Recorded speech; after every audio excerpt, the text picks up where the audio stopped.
Assalamualaikum warahmatullahi wabarakatuh. Innal hamdalillah nahmaduhu wa nasta'inuhu wa nastaghfiruh wa na'udzu billahi min shururi anfusina wa min sayyiati a'malina. May yahdihillahu fala mudilla lahu wa man yudlil fala hadiya lahu. Asyhadu an la ilaha illallah wahdahu la syarika lah wa asyhadu anna sayyidana Muhammadan abduhu wa rasuluh arsala rasulahu bil huda wa dinil haqq liyuzhirahu ala dini kullihi walau karihal musyrikun.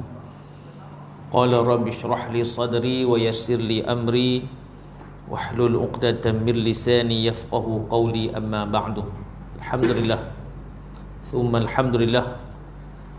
Sambungan kita pada muka surat 746. Kita masih berada dalam terakhir tajuk rukun nikah. Jadi kita masuk pada tajuk yang terakhir daripada rukun nikah, iaitu rukun yang kelima daripada rukun nikah, dua orang saksi. Kita dah tengok dah yang pertama dulu, rukun nikah ada 5 kan. Dah tengok daripada mula-mula dulu. Apa dia tu rukun nikah? Kalau tuan-tuan masih ingat kan, rukun nikah ni ada 5. Yang pertama sirah ni ijab qabul lah. Ijab qabul, sirah dia panggil. Yang kedua isteri ataupun calon isteri. Yang ketiga calon suami. Yang keempat wali. Jadi wali ni tajuk dia agak panjang lah, dan kita dah selesai dah pada 2 minggu yang lalu tajuk wali ni. Jadi malam ni tajuk yang terakhir daripada rukun nikah yang kelima, iaitu 2 orang saksi. Jadi apa peranan sebagai 2 orang saksi ni yang wajib sebagai rukun dalam kita nak melaksanakan majlis akad nikah. Baik.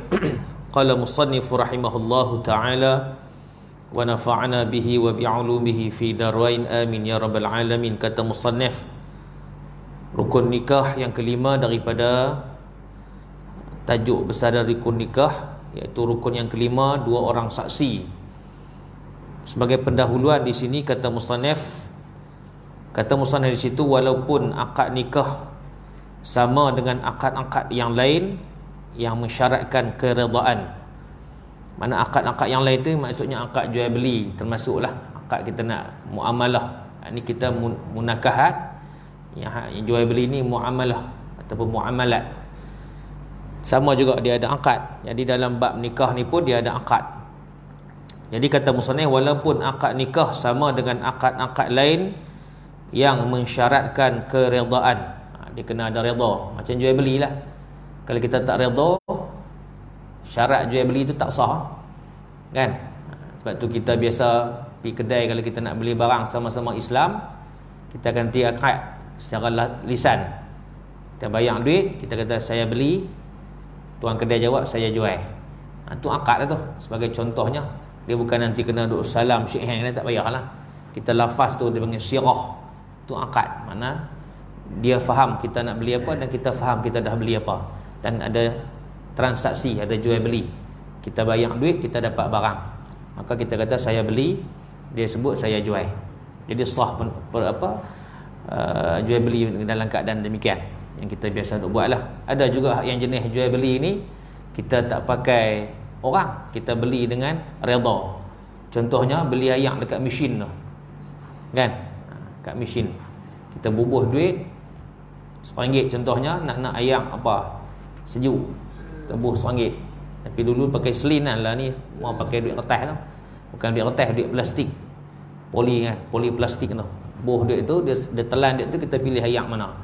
Pok, tekan-tekan, ayak pun jatuh. Kita pun dapatlah secawan air. Kita pun takkan kata, kita dah dapat ayak tu, kita pun kata kat mesin tu, saya beli lah. Tak perlulah. Makna mesin tu sebagai alat untuk menjualkan ayak pada kita dengan nilai sekian. Jadi kita redha dah. Aku bayar RM1, aku dapat ayak sekolah yang tu kan. Jadi kita redha. Itu contohlah dalam akad untuk jual beli. Ini kita nak sembang ataupun nak bincang tajuk bab akad, iaitu dua orang saksi yang menyaksikan akad nikah. Jadi kena mensyaratkan redha. Redha tu makna redha daripada dari pengantin tu sendirilah. Ijab dan qabul. Ijab. Tetapi Islam amat memuliakan akad nikah. Jadi akad nikah ni satu keadaan yang sangat dihormati. Sebab tu dia bukan boleh main-main. Dia kena ada bukan undang-undang, dia panggil kesopanan dia tu. Kena ikut law dia. Dia tak boleh buat macam sambil-sambil berlari, sambil-sambil jalan, tak boleh. Dia kena duduk elok-elok, sengap-sengap kan, duduk bertekak elok. Iaitu memuliakan akad. Islam lebih amat memuliakan akad nikah. Baik, Islam menjadikannya akad nikah tu sebahagian daripada agama dan mengabdikan diri kepada Allah Subhanahu Wa Taala. Pasal dia proses kita membentuk rumah tangga, kita membentuk keturunan ni. Sebagai Muslim, sebagai orang Islam, proses untuk kita mula-mula nak start dengan terbentuknya keturunan kita tu. Zuriat kita tu terbentuknya dengan satu acara majlis yang amat disanjungi dan dihormati, iaitu majlis akad nikah. Kalau tak kerana menikah, dia tak boleh nak berkahwin. Kalau dia tak kahwin, dia tak boleh nak bersama ataupun bersetubuh, maka kena melalui proses akad nikah, ijab qabul. Itu. Baik. Oleh itu melakukannya dikira sebagai melakukan ketaatan kepada Allah Subhanahu Wa Taala dan mendekatkan diri kita kepada Allah Subhanahu Wa Taala serta diberikan pahala. Jadi menikah dapat pahala sebenarnya. Insya-Allah. Oleh kerana akad nikah dan kesannya amat besar dan berat. Bukan takat benda, maksudnya kesan tu amat besar tu dari sudut pahala dan tanggungjawab. Berat tu juga sama, termasuk dalam tanggungjawab kita. Bila kita dah bergelar suami ataupun isteri, maka akan ada satu beban amanah yang kena kita bawa selama kita bergelar suami, selama kita bergelar isteri. Maka itu benda yang berat, bukan benda yang main-main. Sebab kita sebelum ni bujang, kita fikir untuk diri kita seorang saja. Bila kita dah berkahwin, kita akan ada satu tanggungjawab bertambah. Start dari situlah bermulanya kita membina sebuah rumah tangga ataupun sebuah keluarga.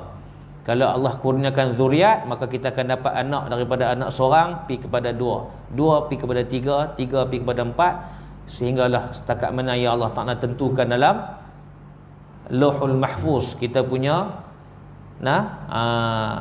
tentuan hidup kita tu, riwayat kita tu sampai setakat mana zuriat ataupun rezeki dalam bentuk anak tu sebanyak mana Allah tentukan, banyak itulah.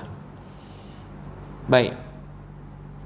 Jadi oleh kerana akad nikah dan kesannya amat besar dan berat, iaitu menghalalkan kehidupan suami isteri. Nampak? Menghalalkan. Sebab tu saya bila orang kawan-kawan duk tanya, Ustaz hari ni tak ada pergi mana-mana kah? Saya kata ada. Sekali saya nak kena pergi menghalalkan yang haram. Saya suka guna perkataan tu. Kan saya ada sekali ada 3 pasang nak kena menghalalkan yang haram. Jadi orang yang dia dengar, dia kata ni satu kalam yang agak menarik, kata dia tak pernah dengar barangkali, menghalalkan yang haram. Jadi memang sahihlah benda tu. Kerja saya tolong menghalalkan hubungan yang asal dia haram telah dihalalkan dengan proses ijab dan qabul ataupun majlis akad nikah, kan? Ataupun bahasa gurauan kita kata nak pergi bagi orang seronok, kan? Itu juga ayat yang biasa saya gunalah. Tuan-tuan pun yang memang tahu saya guna perkataan tu. Nak bagi orang seronok, mana tahu dah benda menikah ni seronok, kan? Macam kita dululah mula menikah kan seronok. Jadi seronok start ke seronok lama tu, itu cerita nombor 2. Tapi memang seronok. Starting mula nak terima kita sebagai, nak bergelar kita sebagai suami dan juga nak bergelar diri kita sebagai isteri, maka starting itu adalah starting yang sangat seronok. Maka sebab tu tak pelik kalau saya guna perkataan nak pergi bagi orang seronok. Kalau pergi tanya dekat dia mana seronok, sama macam kita dulu bergelar pengantin pun kita seronok ketika waktu itu. Habis lah ni seronok tak? Lah cerita lain, kita kena bincang lain kena buka table kan, bancuh kopi teh dulu, tengok lagu mana, tajuk dia nak kuih duk rendang ke, kuih tekat tu saja ke. Jadi itu isu lain. Seronok tak seronok tu selepas berkahwin. Pasca perkahwinan tu semua orang akan lalui. Ada 2. Sama ada seronok pada lalu, tak seronok pada lalu. Itu nama dia sunnatullah. Allah memang takdirkan benda tu bagi mana-mana pasangan yang bergelar suami isteri. Mustahil bagi diri dia tu tak diuji dengan masalah rumah tangga. Semua orang akan kena. Hatta Nabi SAW sendiri pun Allah Subhanahu Wa Taala uji baginda dengan masalah rumah tangga. Tu Nabi yang Allah Ta'ala janji tidak ada janji syurga kepada baginda, dan baginda juga dikurniakan satu darjat yang tidak ada pada makhluk yang lain yang bernama manusia, iaitu tidak mempunyai dosa. Nabi SAW adalah maksum, tidak ada dosa pada diri, pada jiwa dan diri baginda Nabi SAW. Walaupun begitu, Allah Subhanahu Wa Ta'ala uji juga baginda dengan masalah rumah tangga. Yang mana tuan-tuan puan pun mungkin pernah dengar kisah tu, dan ada yang tak pernah dengar, kan, apa yang terjadi kepada baginda Nabi SAW dalam satu peristiwa yang disebut dalam lipatan sejarah Islam, iaitu fitnatul ifki. Bisa dengar tak? Nah, fitnatul ifki, itu satu peristiwa yang sangat mendukacitakan Nabi dalam isu rumah tangga lah. Allah Subhanahu Wa Taala uji Nabi sallallahu alaihi wasallam dalam rumah tangga punya hal. Banyak lagi kalau nak cerita hal-hal yang lain, cuma yang berat sekali yang itulah. Kan? Yang lain tu ada lagi kelaku isteri-isteri Nabi ni yang membuatkan ataupun menyebabkan hati Nabi sebagai rasul, sebagai seorang suami ni terasa kecil hati dengan perangai isteri ni yang bernama wanita ni.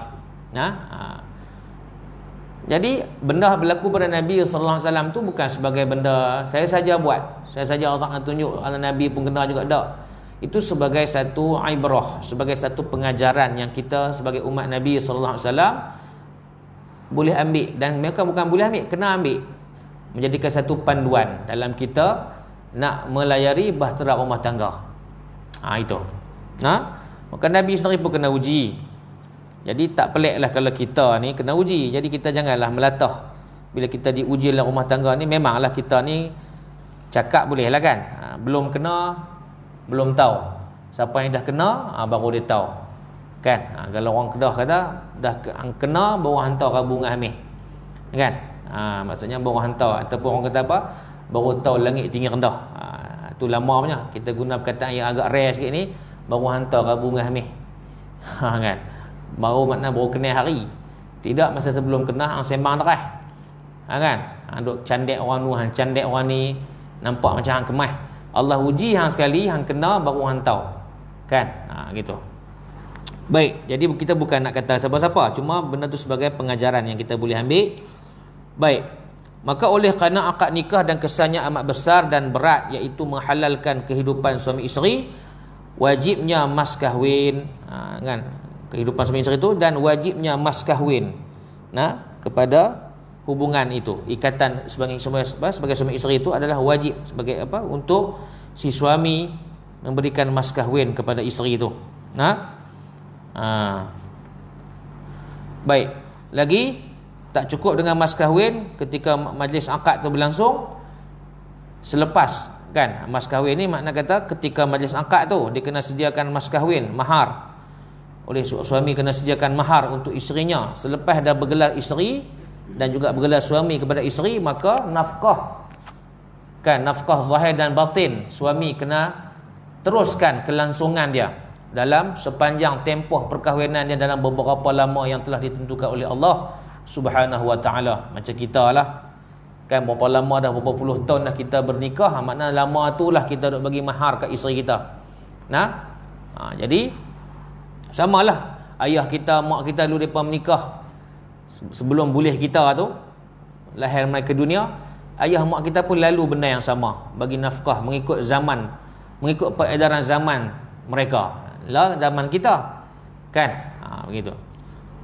Jelasnya keturunan anak-anak, kan, keturunan anak-anak, hak harta pusaka, kewajiban menjaga dan ketaatan, semua ini terdedah kepada keengganan suami dan isteri untuk melaksanakannya.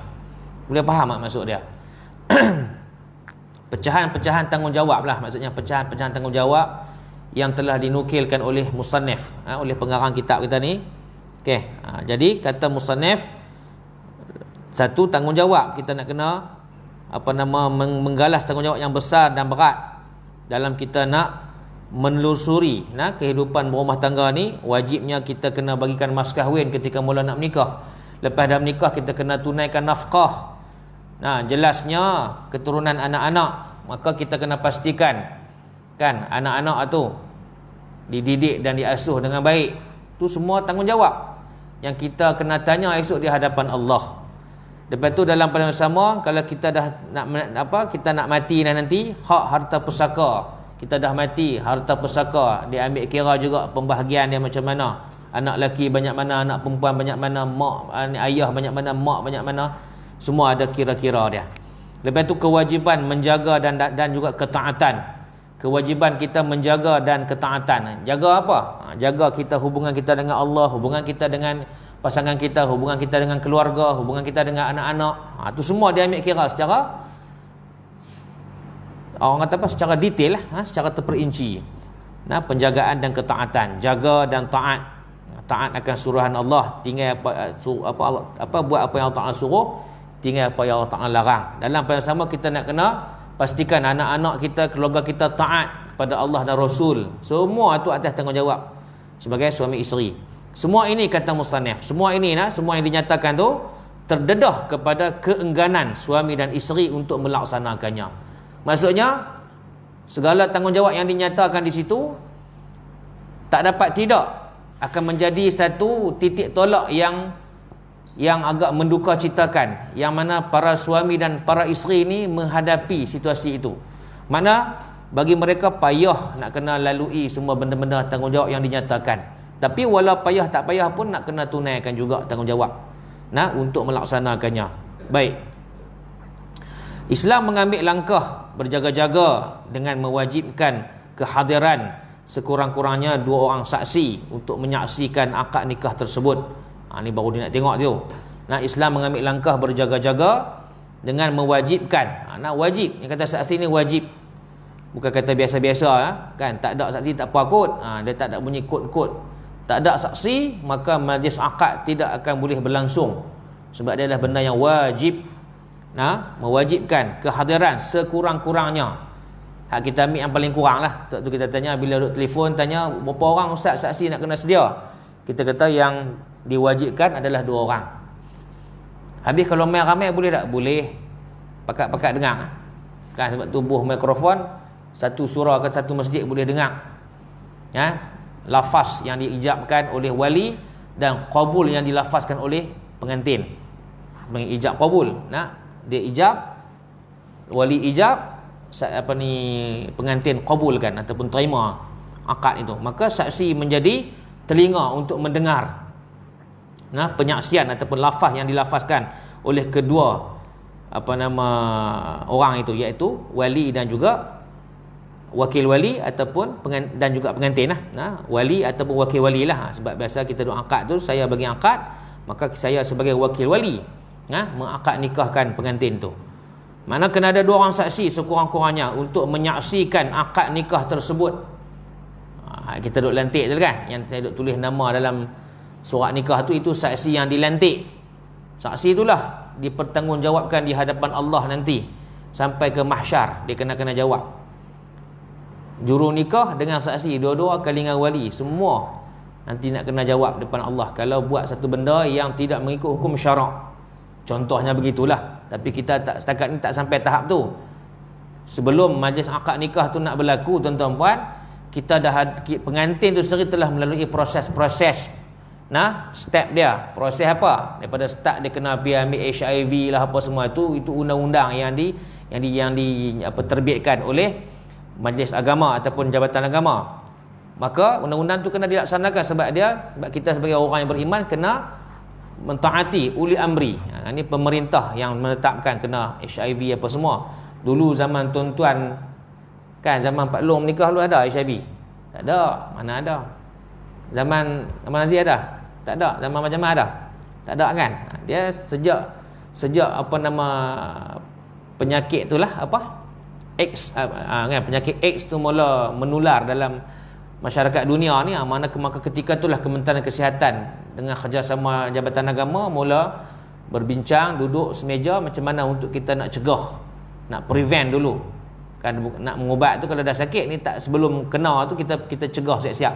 Cara lagu mana? Kita kena perwajibkan setiap pasangan ini, setiap calon ni ada yang candidate yang nak mohon menikah ni, nak kena ambil HIV test, blood HIV test kan, nak kena ambil, nak tengok macam mana keadaan dia punya darah dia tu macam mana, positif ke negatif ke. Semua tu benda baru, benda yang dibuat kalau tak salah saya lebih kurang awal tahun 2000 kot kalau tak salah saya. Tahun 90-an masa tak ada lagi kan, awal tahun 2000 saya percayalah, saya pun tak ingat kan, tapi lebih kurang macam itulah. Siapa yang menikah awal tahun 2000 ni rasanya kena dah kot, ataupun pertengahan 2000 tu saya pun tak pasti. Nah, sebab saya jadi orang nikah tu terus dah diperwajibkan kena ambil HIV. Itu maksudnya pengantin tu kena melalui proses itu. Jadi tak cukup dengan PMI HIV test, dia pula kena melalui proses apa lagi? Proses kursus perkahwinan. Kan? Itu semua yang dibuat oleh pemerintah. Bagi apa? Bagi nak mendapat orang kata kesempurnaan dalam kita nak menjalani hidup berumah tangga ni. Sebelum kita nak jadi suami isteri, kita lalui kan perkara-perkara demikian. Pasal zaman dah berubah. Zaman tuan-tuan menikah tahun 80-an, 70-an dulu tak ada isu-isu yang nak berkaitan dengan HIV ni. Kalau ada pun sangat isu terpencil. Kan? Baik. Tak cukup dengan tu, pergi pula kursus perkahwinan, kan? Jadi habis kursus perkahwinan, kalau kata dia ada orang dalam negeri Pulau Pinang kursus luar daripada kelolaan Jabatan Agama, kena pula mai proses satu lagi, temuduga pula. Jadi banyak step. Jadi bila mai wali yang menikah tahun 80-an ni, dia mai duk komplain. Dia kata awak menikah lah susah sangat ustaz. Dia mai duk buat cakap pandai dia kata. Biasa mai jumpa saya, tapi kita tak ada lah nak emosional. Kita terang kat dia, bagi satu-satu bagi dia faham. Kan zaman Pak Long menikah lu tu 80-an tak sama dengan zaman 2000-an, saya kata gitu. Kan? Tak sama. Jadi ketika itu nak kena terang pula satu-satu kat dia gitu, bagi dia faham kan. Pasal dia tak faham, sebab tu dia mai duk buat ramai gitu. Kan? Mai pejabat agama mai duk buat ramai pula, orang Penang kata. Ramai ni apa? Mai buat kayu rendah lah. Kan? Jadi dia tak kena buku ngarwah. Dia kena buku ngarwah, dia duk terkedu jadi pakora lah. Pasal kawan dah kena dah paku. Tak sebab paku dia longgang. Ni dah kena paku dah, ketat elok dah. Dia tak cakap banyak lah kan. Tidak daripada kaunter dengar dah suara dia duk buat kayu rendah. Kan? Jadi kita keluar pergi tengok pasal apa ni. Staff dia kaunter muka pucat dah. Duk kena bambu dia. Saya kata pasal apa cik? Ada masalah ke? Kata tak ni, tanya ustaz. Main masuk bilik saya kata. Panggil masuk. Kan? Kita mertun kepala dia baru dia nampak. Oh, tak sat yang dia buat kayu rendah tu pasal apa tanya. Dak lah, duk bunyi dak lah. Dak pasal apa? Dia buat cengih. Dia tak tengok kita punya cengih kan? Panggil masuk dulu, kita sembang elok-elok. Kalau sembang elok-elok pun tak mau jadi juga, baru kita tunjuk kita punya cengih pula. Kita tak tunjuk cengih, kita buat bagi-bagi elok dulu kan. Kalau kita dah terang satu persatu dengan cara bil hikmah, dia nampak dah, oh macam tu ke? Minta maaf lah ustaz, saya tak tahu. Tak apalah, lain kali kalau tak tahu kena tanyalah, saya kata gitu kan. Ni pasal memang tak tahu, memang nak buat serbu, tak pakai helmet. Masalah banyak itu antara cabaran yang staf pejabat agama duk hadapi sehari-hari dengan karenah dan kelaku manusia yang kadang-kadang tak pakai otak ni kan. Macam kita SPU ni boleh gagah siapa kena timur laut komta, geng 786 lagi pening kepala dia tu kan. Minta maaf sebutlah sana kan timur laut kan banyak geng 786. Sakit kepala kawan-kawan saya yang tugas di sana. Dia punya kayu rendah di Komta pejabat agama tingkat 43. Kan jadi macam-macam karenah yang kita hadapi tapi tak apalah. Dengan izin Allah Ta'ala memudahkan urusan bila kita dah terang satu persatu bagi dia faham supaya dia tak buat kacau. Setakat ni tak ada lagi sampai kita nak kena telefon polis, tak ada lagi lah. Wa na'udzubillah, minta berlindung daripada Allah kan. Sampai nak kena telefon polis ni berat dah kan. Kotlah dia nak mengamuk ke apa kan. Takat ni tak ada lagi. Hampir-hampir tu ada lah, hampir-hampir. Itu isu lain. Itu bukan isu nak menikah, itu isu nak bercerai. Biasalah saya tengok hampir-hampir. Tapi kita tak telefon lah, kita tengok nampak macam kita boleh selesaikan dengan cara baik. Maka walaupun dia balik dalam keadaan tak puas hati, bom, tutup pintu, belah gitu, tak apalah. Boleh balik tu selesai dah lah kan. Jangan nak buat kayu rendah nak buat agama ni. Ni bukan market, kita tak ada. Kan, market tak apa nak main duk buat jerit-jerit lagu tu. Okey, baik. Jadi kata musannaf lagi, di samping meletakkan beberapa syarat saksi yang melayakkannya menjadi tempat, sekali lagi, di samping meletakkan beberapa syarat saksi yang melayakkannya saksi itu menjadi tempat kepercayaan untuk memperakui kesan-kesan tersebut apabila diperlukan.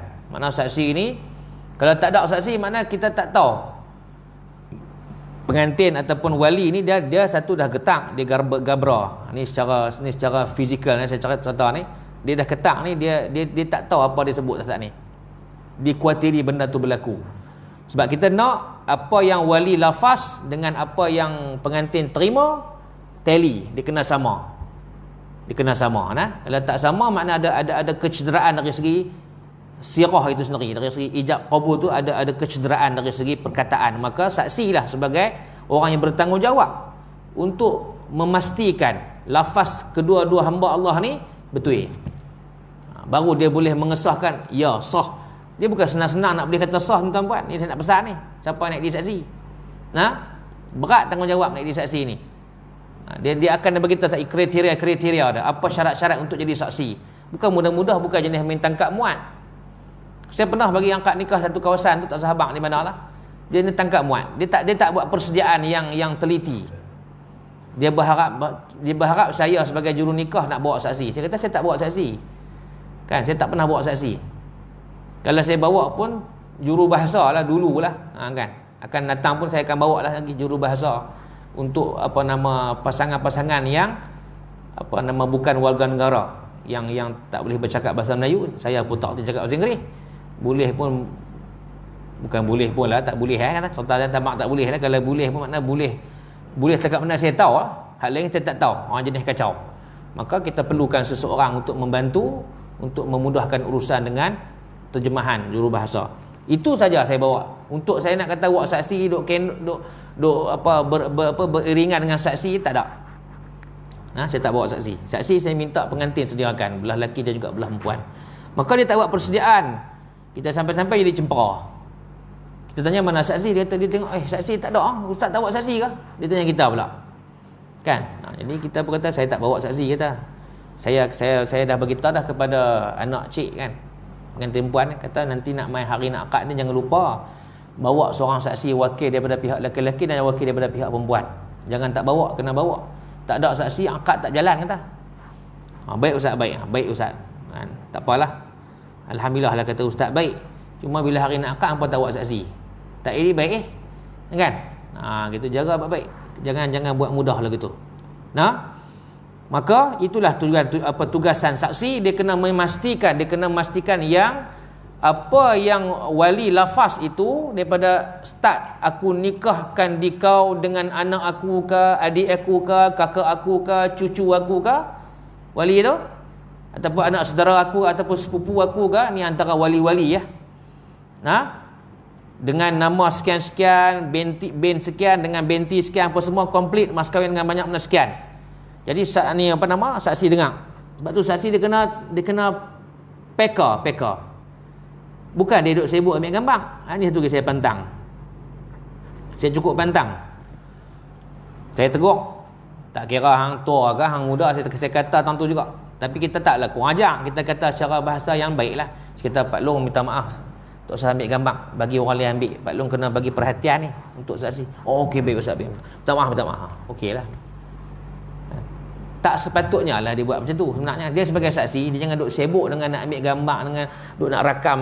Bukan salah ke rakam tu, tapi perbuatan dengan tugasan dia tak tally. Hang sebagai saksi, hang jangan duk kalut dengan kamera tu. Tak tepi dulu. Minta tolong siapa-siapa tolong ambil. Ni dia pun nak ambil sama. Lagu duk tengok handphone. Kita duk tengok dia macam mana saksi. Sah. Lempang cuma. Kita cuma tak kata tak keluar gitu, tapi geram ni, dalam hati ni geram, sakit hati saya tengok kelaku lagu tu. Tak ada tanggungjawab. Tu tanggungjawab dia nak kena dengar sebagai saksi. Bukan saya saja orang lantik hang tulis nama ni bagi hang seronok duk jadi SS. Syok sendiri nama hang saksi. Hang tahu dah nak kena jawab esok di mahsyar. Jadi benda tu jangan buat main-main. Kan? Jadi saya pun bukanlah naik angin, tapi hampir nak angin lah. Tapi kita masih cool down, kita cuba pujuk hati, jangan tunjuk rupa asal saya. Kan? Kita tutup dulu. Sekali tak syok, rosak majlis orang. Kan? Jadi kita kata Pak Long, kata tengoklah pangkat kalau abang ke Pak Long ke, kalau nampak muda saya kata ni kita ada tunjuk sikit kan. Ni, simpan dulu handphone tu. Nak dengar ni saksi ni. Okey sekejap. Okey. Banyak kali kenal ke tu kan? Banyak kali. Itu ujian juga Allah nak test, nak tengok kita sabar ke tak kan? Tapi tak sepatutnya benda tu berulang-ulang berlaku. Takkan saya nak kena peringat kan? Dia minta lagi siapa dia saksi dia, jangan duk ambil gambar handphone Tiap-tiap kali angkat kena nak peringat tu jenuh. Kalau hari tu saya ada 10 kali pasang, 10 kali ulang. Jenuh. Kita kena buat handphone kalau rakam. Dia minta para saksi sekalian jangan menggunakan handphone ketika menjadi penyaksian dalam akad nikah. Apakah dengar? Boleh ke buat gitu? Cuma saya punya video tu duk nombor 1 dalam YouTube. Kan? Orang anti viral. Zaman lah ni zaman viral. Kan? Dia viral tapi dia tak bertanggungjawab dengan viral yang dia viral tu. Kan? Tu masalah dosa, dia panggil berkongsi dosa. Dia viral benda yang akan menjadi dosa pada diri dia dan pada orang yang duk tolong viral pula. Dia pasal dosa berjemaah. Nak kena jawab esok depan Allah tu bukan mudah, kan? Wa na'udzubillah min zalik. Baik. Pasal apa jadi dosa tu? Pasal bila dah viral, orang akan komen. Tu hak tukang komen tu. Hak tu yang tak guna besar. Kita scroll naik atas tengok dia komen. Oh hayat. Kan? Lagu tak makan nasi depa ni. Kan? Makan apa? Makan rumput. Ni puak komen ni puak makan rumput ni. Kan? Orang makan nasi jadi kesihatan untuk badan, depa ni makan rumput. Ini kita sebut lagi bahasa bunyi tak cantik, tapi itulah hakikat dia. Orang suka duk viral ni. Kan? Dia bukan viral, komen kan. Dia komen benda yang negatif. Dia bukan tahu apa lekong kan. Dia saja nak komen, tak ada kerja. Okey nah? Baik, terutamanya yang kata saksi ni, terutamanya ketika berlaku perselisihan ataupun pergaduhan di antara suami isteri atau salah seorang tidak mahu melaksanakan hak-hak akad dan kesan-kesannya.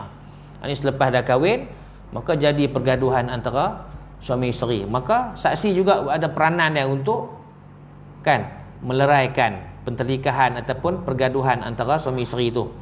Tapi benda ni tak berlaku pun dalam masyarakat kita.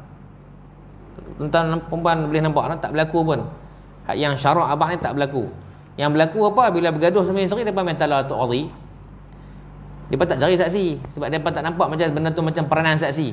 Sedangkan saksi yang dilantik tu, dia ada juga kan peranan dia untuk meleraikan pergaduhan ataupun perselisihan faham antara suami isteri yang dia telah menjadi saksi ketika majlis akad yang lalu. Okey, ni dah dan mai terus telefon Tok Qadi tengah malam pukul 3 pagi ke 1 pagi, dia tak peduli lah. Dia tak tahu dah time ni ustaz nak tidur ke, ustaz nak berehat ke, dia kata aku tak peduli, yang penting aku nak cerita kat ustaz apa yang berlaku dalam rumah tangga aku.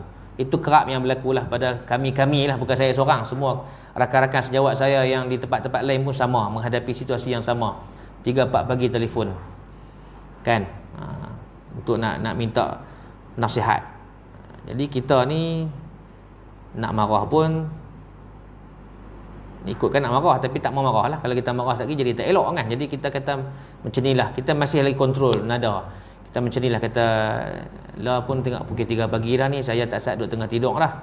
Macam ni lah, kalau kata cik ke puan kan nak berurusan besok pagi, saya masuk pejabat besok pagi, sama ada cik dengan puan boleh hadir ke pejabat ataupun telefon balik. Tu yang nada yang ayat yang biasa saya guna lah. Hak jenis keluar tengah-tengah malam pagi-pagi buta ni. Kan? Dia tak ada, ustaz nak cerita sikit-sikit. Macam mana tuan-puan kalau duduk tempat saya? Boleh share apa situasi tuan-puan yang kalau kena keadaan demikian? Boleh tak? Boleh sabar nak saya tanya ni? Wallahualam kan. Belum kena belum tahulah. Pasal tak duduk tang tu. Kan? Jadi itulah yang dikatakan pengorbanan yang kena dihadapi oleh juru nikah seluruh Malaysia lah, bukan kata Pulau Pinang saja. Banyak lagi benda yang kita nak kena hadapi dengan tingkah laku karenah masyarakat ni. Yang benda tu kita tak war-warkan pun, kita sembang sama-sama kita sebagai juru nikah lah. Baik. Tajuk seterusnya kata musannaf, dalil wajib dua orang saksi dalam akad nikah. Apa dalil wajib dia? Akad nikah ni benda yang wajib. Saksi ni kena benda yang wajib dalam majlis akad nikah. Maka dalil yang musannaf datangkan di sini, dalil wajib wujudnya dua orang saksi dalam akad nikah ialah sabda Rasulullah sallallahu alaihi wasallam yang bermaksud tidak sah perkahwinan tanpa seorang wali dan dua orang saksi yang adil, yakni yang tidak fasik. Mana-mana perkahwinan yang selain daripada itu adalah batal, maknanya tak sah. Kalau kita menikah tak ada wali, tak ada saksi. Mana-mana perkahwinan yang selain daripada itu, maksudnya selain daripada ada saksi dengan wali ini, makna perkahwinan itu tidak sah, tak boleh dikahwinkan, adalah batal kata Nabi SAW. Hadis riwayat Ibnu Hibban dalam kitab sahihnya, sila boleh rojoklah dalam Mawarid Al-Azam ila Zawahid Ibnu Hibban, kitab bab nikah, bab apa yang diriwayatkan tentang wali dan saksi, hadis yang ke 1247. Baik. Jadi sekarang ni nak nyatakan di sini syarat dua orang saksi. Apa syarat untuk jadi saksi? Syarat-syarat dua orang saksi adalah seperti berikut. Syarat yang pertama, dia ada berapa syarat semua? Dia ada 6 syarat. Syarat yang pertama, mestilah Islam. Jadi saksi akad nikah ni kena Islam. Kafir tak boleh lah. Akad nikah seorang perempuan yang bersaksikan orang bukan Islam adalah tidak sah, kerana akad nikah dianggap urusan agama. Tak boleh lah. Tengok kiri, tengok kanan, tak ada tok imam, tok siap tak ada ni. Tengok ada satu ahcong lalu depan surau, panggil saya ada majlis saksi, boleh tak? Tak boleh lah kan. Dan tak pernah orang buat pun. Cuma kita nak gambarkan situasi itu. Takkan habis dah orang Islam kan? Habis dah kah? Habis cari orang Islam? Tak ada lah kan? Tak, mustahil tak berlaku lah macam tu kan? Ia mesti disaksikan oleh saksi yang beragama Islam. Juga kerana orang kafir tidak boleh menjadi saksi ke atas orang Islam. Juga kerana orang kafir tidak boleh menjadi saksi ke atas orang Islam. Tambahan pula, penyaksian adalah penguasaan, yakni al-wilayah. Tajuk kita tengok mula-mula tu al-wilayah. Al-wilayah itu menjadi turning point dia. Menjadi satu point yang kita kena ambil faham. Untuk jadi saksi ke wali kena ada syarat al-wilayah, makna penguasaan wilayah ni. Oleh itu saksi yang kafir ataupun orang kafir tidak diterima kerana mereka tidak mempunyai kekuasaan terhadap orang Islam. Dia tak ada kuasa. Firman Allah Subhanahu wa taala dalam surah At-Taubah ayat 71, a'udzubillahi minasyaitonir rajim. Wal mu'minuna wal mu'minatu ba'duhum awliya'u ba'd. Sadaqallahul azim, yang bermaksud orang lelaki yang beriman dan orang perempuan yang beriman, sesetengah mereka menjadi wali kepada setengah yang lain. Jadi ayat Quran itu jelas menunjukkan untuk jadi saksi ini mestilah kena orang sama-sama Islam. Sebab sama-sama Islam saja yang boleh memberi bantuan dan pertolongan dari sudut al-wilayah. Ayat seterusnya lagi surah An-Nisa ayat 141, a'udzubillahi minasyaitonir rajim. Wa lan yaj'alallahu lil kafirina 'alal mu'minina sabila. Sadaqallahul azim, yang bermaksud dan Allah tidak sekali-kali akan memberi jalan kepada orang-orang kafir untuk membinasakan orang-orang beriman. Ini dalil qat'i daripada Al-Quran menunjukkan bahawa orang bukan Islam tidak boleh nak buat sesuatu dengan cara yang agama mereka nak, tak boleh. Kita ada undang-undang kita ada cara hidup kita. Kita ada manual kita sendiri. Al-Quran dah tunjuk ajak, maka kita tak boleh guna orang bukan Islam sebagai saksi dalam urusan agama kita, tak boleh. Apa sahaja, bukan setakat saksi dalam bab-bab nikah, saksi dalam penyaksian hukum hudud pun tak boleh. Orang bukan Islam tidak sah. Nah, gitu. Itu syarat pertama, kena Islam. Syarat yang kedua, mestilah lelaki. Mestilah lelaki. Saksi kena lelaki. Perempuan boleh tak? Kita tengok. Boleh ke tak boleh perempuan? Akad nikah tidak sah dengan penyaksian seorang perempuan atau seorang saksi lelaki bersama dua orang saksi perempuan. Imam Zuhri rahimahullah berkata, sunnah Rasulullah sallallahu alaihi wasallam tidak membenarkan saksi perempuan dalam hukum hudud, nikah dan talak. Nampak tak? Saya kata bab hudud pun tak boleh orang perempuan jadi saksi, bab nikah pun tak boleh, bab talak pun tak boleh. Sebab perempuan ni sebab depa emosional. Depa tak boleh dalam bab nak menimbang sesuatu isu, sesuatu keputusan, depa tak boleh nak timbang dengan baik. Ini hak Allah Taala tentukan. Jadi orang perempuan tak boleh nak argue ataupun tak boleh nak duk bantah. Kan tak? Tak boleh sebab itulah kalau ikut dalam hukum syarak ni tak boleh orang perempuan jadi hakim. Tak boleh. Tapi civil biasalah kan. Civil sebab dia human right. Dia kira human right. Hak asasi manusia. Awak perempuan tak boleh jadi saksi, tak boleh jadi hakim. Perempuan pun ada ilmu, depa mengaji tinggi, cerdik, apa semua lebih pandai. Dia guna logik kepala otak dia. Kan? Perempuan ni kata depa pun lebih cerdik daripada lelaki bah. Depa rajin mengaji, depa tu logik. Kan? Allah Taala yang cipta kita, dia tahulah apa lemah dan baik, apa lemah dan lebih kita ni dia tahu. Jadi puak kafir ni, puak orientalis, depa tak ada kefahaman itu. Depa pun tak sedar yang depa tu pun tak tahu. Kan? Tu kata nama kapiang tu. Kan? Jadi Islam dia ada hujah dia ada stand dia sendiri. Sebab apa perempuan tak boleh jadi saksi? Kan? Sebab perempuan ni sebab tu yang Islam kata perempuan ni nafsu dia 9, akal dia 1. Sebab tu tak boleh jadi saksi. Itu antara hujahnya kan. Baik. Zuhri adalah seorang tabi'in.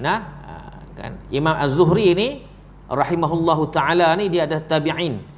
Maka dia ni hidup zaman tabi'in, maka dia tak pernah jumpa Nabi sallallahu alaihi wasallam. Dia hanya berkesempatan jumpa sahabat Nabi radhiyallahu anhum wa arda. Sahabat-sahabat Nabi dia pernah jumpa. Cuma Nabi saja dia tak pernah jumpa. Maka bila dia tak pernah jumpa Nabi tapi dia pernah hidup zaman sahabat, maka dia digelar sebagai tabi'in. Tabi'in yang keberapa tu kita kena tengoklah tahun bila akan berapa hijrah dia hidup. Hadis seumpama ini yang diriwayatkan oleh tabi'in adalah dikategori sebagai hadis marfu', sebagaimana yang telah dijelaskan oleh ulama. Kan hadis marfu' ni hadis apa? Kan kena mengaji bab mustalah hadis. Kalau kita mengaji, kita buka kitab bab mustalah hadis, kan kita boleh rujuk pada guru-guru yang lain apa itu hadis marfu'. Kan tuan-tuan boleh tanyalah, saya bukan ahli hadis, jadi kena tanya pada guru-guru yang lain yang lebih berkelayakan untuk menjawab soalan apakah itu hadis marfu'. Kan? Tapi kalau tengok pada maksud ayat tu marfu' daripada kalimah rafa', diangkat. Angkat apa? Jadi saya pun tak tahu, wallahu alam. Kena cek dengan guru-guru yang alim dalam bidang hadis apa itu hadis marfu'. Baiklah, insya-Allah. Tengok lagi seterusnya, syarat yang ketiga iaitu berakal dan baligh. Ini antara syarat untuk menjadi saksi dalam akad nikah, mestilah berakal dan juga baligh. Berarti di sini orang yang tak cerdik, yang bodoh, yang gila ataupun kanak-kanak yang tidak baligh tak boleh jadi saksi. Tidak sah penyaksian itu sebab dia otak dia tak sampai maksud lah kita panggil. Tak sampai dalam bab nak memikirkan suatu keputusan, tak boleh. Sebab dia tak cerdik lagi lah, mudah dia faham. Baik, tidak sah akad nikah dengan kehadiran orang-orang gila. Jangan salah faham ni ayat ni. Tidak sah akad nikah dengan kehadiran orang-orang gila. Maksudnya kalau kita tengah menikah orang gila mai. Nikah tu sah. Nikah sah, maksud yang tak sah tu bukan orang gila jadi saksi, yang tu yang tak sah. Kau setakat depa mai duk tengok kat masjid. Orang menikah tu, aku pun nak menikah juga. Contohlah dia buat raya gitu. Majlis tu sah tak? Sah, tak ada kena mengenal dengan dia apa ni. Yang tak sah maksud kehadiran orang gila tu, dia tu mai, ni saya nak jadi saksi sama boleh tak? Nak ambil kat dalam contoh. Tak boleh lah. Tu tak sah maksudnya kan. Dan kanak-kanak sahaja tidak sah akad nikah dengan kehadiran orang-orang gila dan kanak-kanak sahaja, kerana akad nikah adalah satu akad yang amat besar, benda yang bukan dimain-mainkan, benda bukan macam mindangau tak apa kan, ada cup lagi sambung balik. Akad ni bukan benda main-main. Baik, kehadiran orang-orang gila dan kanak-kanak sahaja meremehkan perkara yang besar itu. Maka bila mai depa-depa ni dua golongan yang syarat tentukan ni, maka akan jadi rosak majlis. rosak majlis, maka atas maksud itulah maka syarak tak benarkan golongan ini untuk menjadi saksi. Baik. Tapi boleh tak kalau kita tengah-tengah hadir tu anak kita pun mai tu sama duduk sebelah nak tengok majlis akad nikah? Ada kaitan tak? Nak mai tengok? Tak ada masalah tu. Hak dimaksudkan sini kanak-kanak tu mai duk offer diri jadi saksi. Contoh tak jadi lagi lah dalam masyarakat kita tu. Dan kita pun akan pastikan benda tak jadi, kan? Kita akan pastikan benda tu tak jadi, insya-Allah. Baik, yang keempat, syarat yang keempat untuk jadi saksi ni adil walaupun zahirnya sahaja. Macam mana tu maksud dia? Dia mesti orang yang adil, walaupun adil dia tu nampak secara luaran.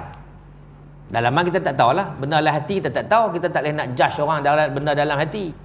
Kan? Kita tak boleh, contoh kita tak boleh kata ke orang, hang ni tak ikhlas ni. Tak boleh kita nak buat satu apa nama hukuman begitu. Tak boleh. Hang tak ikhlas ni. Ikhlas ni bukan benda hang boleh tahu, benda dalam hati. Kan? Gitu. Kedua-dua orang saksi mestilah adil walaupun luaran sahaja. Adil ni maksud apa tuan-tuan? Kita akan mengaji dah itu ni. Kalau masih ingat kan tajuk wali tu, adil, apa dia adil? Adil ni maksudnya dia tak buat benda-benda yang fasik. Tak buat benda jahat. Tu adil.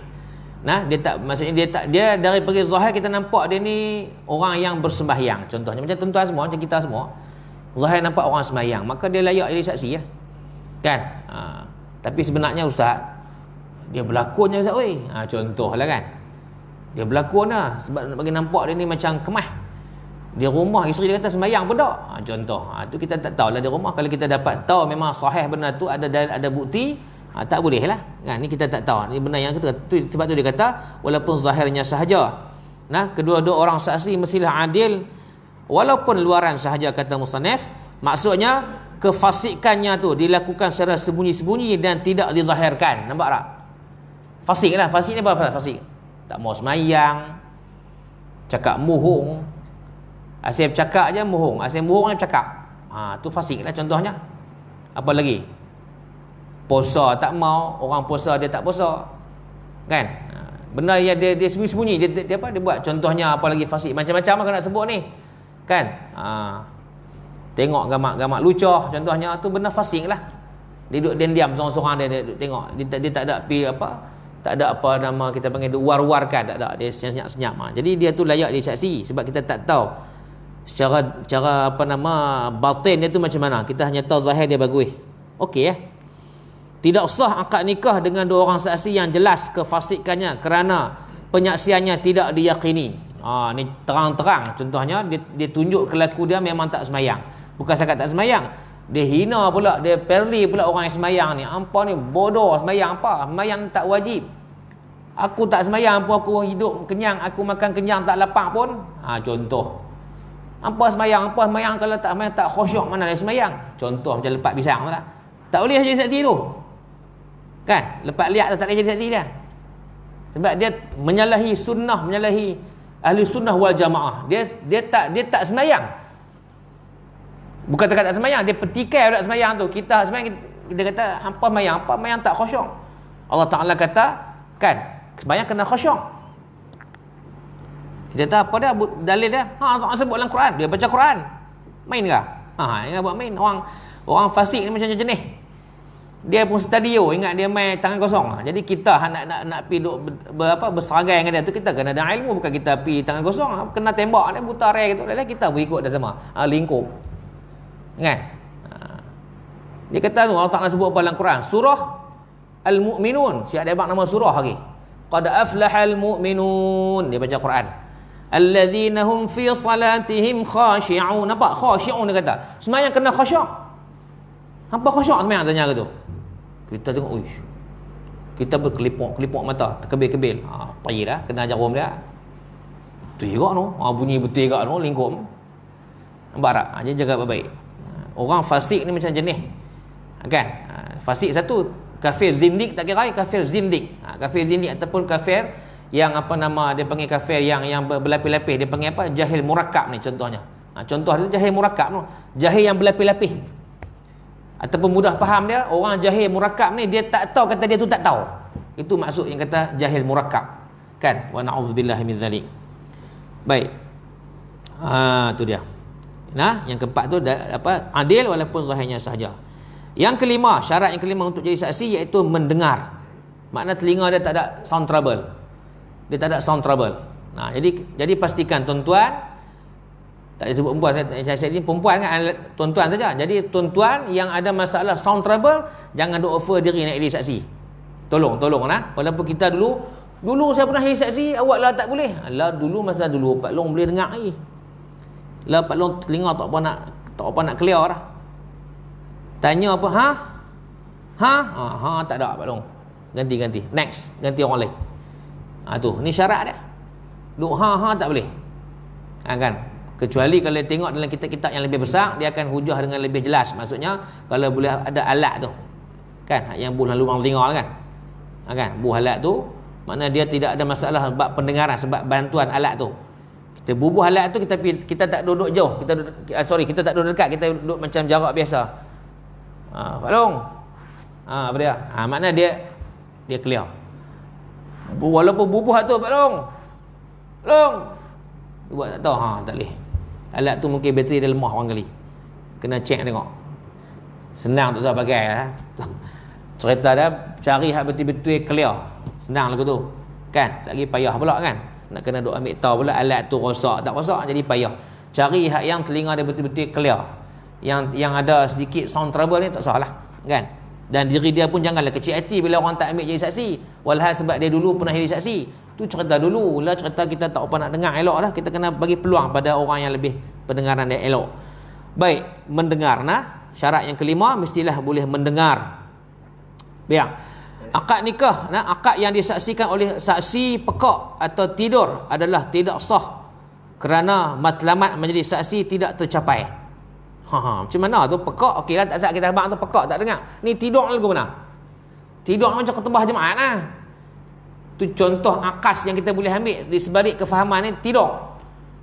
Duk tengah-tengah majlis akad ni, Tok Qadhi bagi khutbah duk pang dia dengar lena. Tak apalah, tak cukup lena tu. Masa majlis akad tu pun dia mengantuk sangat, dia terlena. Kan? Saksi seorang yang dengar, seorang yang tak dengar. Tak boleh tu. Makna dia tu batal. Itu contoh situasi tu. Takat ni tak ada lagi lah. Belum ada lagi, kan? Belum ada lagi sampai nak terlena ni kira teruk sangat lah, kan? Okey. Tapi itulah situasi yang syarak tentukan.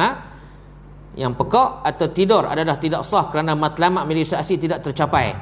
Juga kerana akad yang disaksikan adalah perkataan yang dilafazkan. Oleh itu, saksi mesti mendengarnya. Sebab akad ni dia ada guna perkataan lafaz. Aku nikahkan dikau dengan anak aku nama Fulanah binti Fulan dengan mas kahwin sekian banyak tunai contohnya. Jadi saksi kena dengar.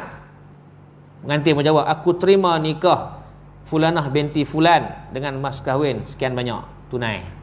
Kena bagi sama tally tu. Nama pengantin kena bagi sama.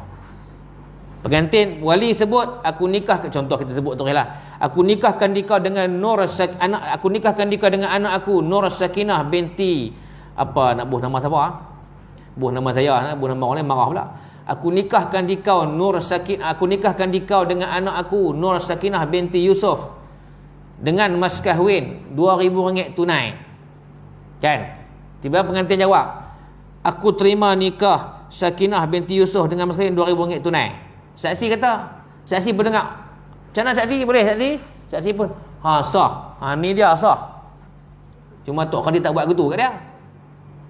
Hang dengar tak dengar saat ni disebut tadi?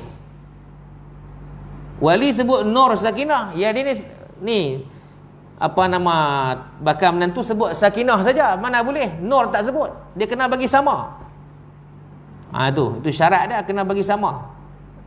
Sebab tu kalau dulu-dulu orang menikah tak sebut nama, dia boleh tak sebut nama tu bukan wajib sebut pun. Tapi kita nak ta'yin dengan dia, nak tentu tu siapa dia. Kalau anak dia perempuan ramai. Kalau anak seorang tu saja, anak dia pun seorang, tak sebut nama pun tak apa. Sunat je kan. Aku nikahkan dikau dengan anak aku dengan mas kahwin RM2,000 tunai. Kan tak? Jadi pengantin menjawab, aku terima nikahnya seperti yang tersebut contohnya. Anak seorang tu je, okey ya, sah. Jadi untuk nak mengesahkan saksi kena tahu siapa dia nama anak hang ni, muka macam mana. Sebab tu dalam syarak dia bagi Sunat si suami ni tengok muka bakal isteri tu, sunat. Disuruh. Itu situasi yang dibenarkan dalam syarak, boleh tengok. Buka asal kalau pakai mask, buka asal mask tu. Buka. Saya disuruh pada pengantin. Buka asal mask kamu tu. Ni, kamu contoh nama Zuhdi, Saya angkat ni kan nama Zuhdi. Zuhdi, kamu kalih tak tengok? Dia pun kalih tengok. Betul tak hak tu? Dia kata, betul Ustaz. Betul tak apa. Betul ni? Tanya sekali lagi. Betul Ustaz, betul. Tengok kali, boleh. Kalau dia tak yakin, boleh ulang kali kedua. Tengok. Sebab apa saya kata gitu tuan-tuan? Bukan saya kata ni syarak kata. Sebab apa? Muka asal dengan muka makeup tak sama. Jangan buat main. Jangan buat main. Muka asal dia original dengan muka dia pergi make up. Boleh terkejut beruk bakal suami dia tengok. Tengok, awak segok lebih kan? Takut orang lain. Tengok kali lagi. Betul-betul. Ada teklat ni. Contoh lah kan. Jadi kena pastikan. Sunat lah hukum ni, sunat. Kalau tak tengok pun tak apa. Memang dia tahu dah. Kan dia tahu dah. Contoh dia dengar suara dia boleh tangkap dah. Tak apalah tu. Tapi hukum ni sunat kalau nak tengok. Jadi saksi ni kena tahu nama apa pengantin perempuan tu. Pengantin lelaki nama apa, pengantin perempuan kan nama apa. Sebelum nak duduk bersila tepi Tok Khadi tu, dia kena pastikan tahu dulu nama pengantin ni. Bukan main-main duduk tentu bagi IC, ambil nama, dia pun berapa, dia pun tak tanya apa kat Tok Khadi ni, berapa mas kahwin ustaz. Dia kena tanya. Itu tugas dia. Oh leceh saya. Kena tanya. Tak saya saksi. Cari orang lain. Payah apa? Kan? Kalau hang betul-betul nak RM10 boleh. Tu dia abang. Takat ni RM10 lah kan. Doa bagi kemas lagi, bagi ke depan esok jabatan penat sikit. Dengar bunyi kata lah. Saya ni cari sabut lah. Dengar ura-ura kata nak naik RM25. Pakat main berebut lah ni. Kan RM25 daripada nak penat. Kan? RM10 ni lama tuan-tuan daripada tahun 90-an tu. Tak pernah naik. Kan? Tapi nak kata awak kan, tu hak mereka nak tentukan. RM10. Tak apalah, RM10 pun RM10. Jadi saksi ni tengok RM10 tak mau main. Ada pasien tu pada. Kan dia kata buang masa aku kan. Sejam RM10 tak apa nak boleh. Aku hak paling syok lagi saksi hak ada mayat-mayat lagi dia sakit hati. Kan? Pernah jadi dulu kita kata. Saksi ni pengantin lambat kan. Dia ada janji dengan geng dia geng USM.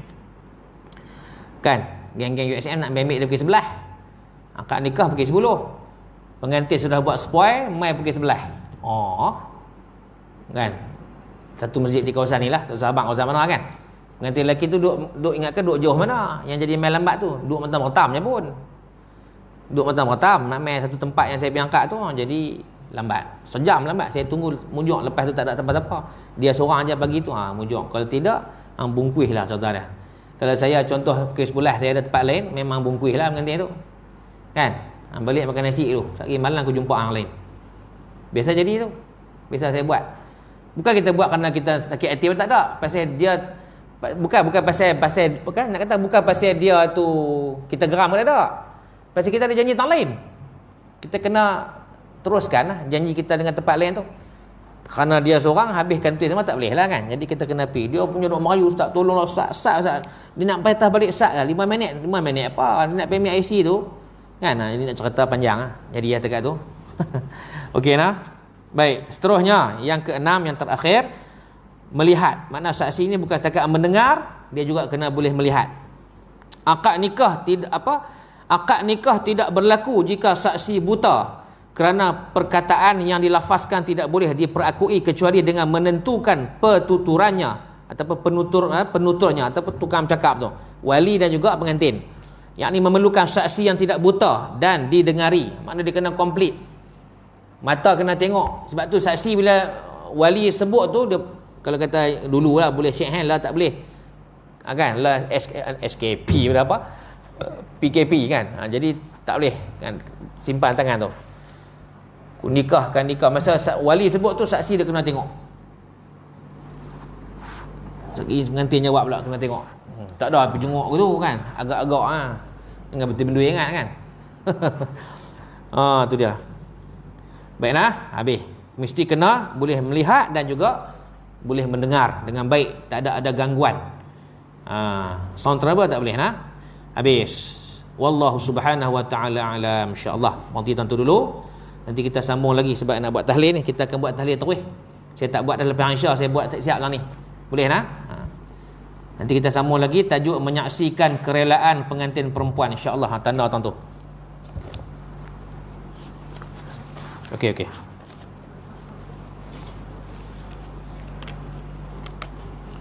Saudara mamat kita ni berhajat nak buat tahlil arwah untuk nama-nama yang saya akan baca nanti, insya-Allah. Jadi tuan-tuan yang nak main sembahyang Isya, main duduk dulu. Kita buat tahlil sikit. Lagi kita mayang lah, insya-Allah. Astaghfirullahalazim allazi la ilaha illa wal hayyul qayyum wa atubu ilaih. Astaghfirullahalazim allazi la ilaha illa wal hayyul qayyum wa atubu ilaih. Astaghfirullahalazim allazi la ilaha illa wal hayyul qayyum wa atubu ilaih.